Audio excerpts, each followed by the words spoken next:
esteemed members of the National Coalition of Black Meeting Professionals.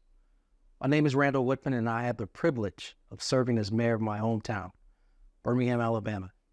And I want to thank you very, very much for allowing me the time to speak with you today.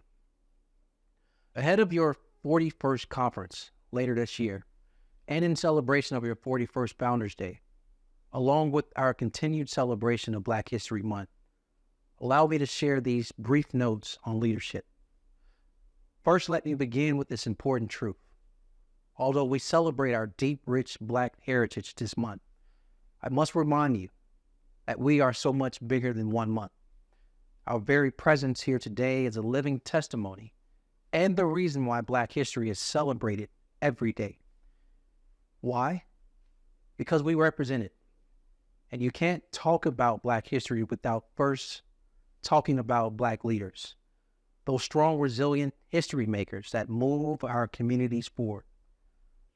If you think back on the history of our state, it's quite apparent Alabama is an incubator of great Black leadership. You see, we saw it in the fortitude of Dr. Martin Luther King Jr., who walked our streets, symbolizing freedom, fairness, and equality. And when they tried to silence his voice by confining him to a prison cell, his pen did the talking, creating a beloved open letter that reminded the world injustice anywhere is a threat to justice everywhere. There were men like A.G. Gaston who taught us the importance of responsible investments, that acquiring wealth is meaningless if you aren't planting seeds in your community. And then there was the leadership of men like my hero, the Reverend Fred Shuttlesworth, who was beaten with chains, brass knuckles, had his home and church bombed, witnessed the stabbing of his wife, and was nearly murdered on several occasions. He came face to face with gruesome evils of racism. Yet he never stumbled. He never wavered. And through his leadership, he taught us how to survive. A passion that burned so brightly, he called it a fire you can't put out. And it's with that spirit that we approach the challenges of today. Although times may have changed, the basic needs of our communities have not. We continue to fight economic inequality. We still look for ways to invest in our Black small business communities. We still fight generational poverty. But allow me to offer this one method to break down the walls that block our progress. It's time to stop operating in silos. Silos are those massive invisible barriers we build between ourselves, our businesses, our churches, our homes.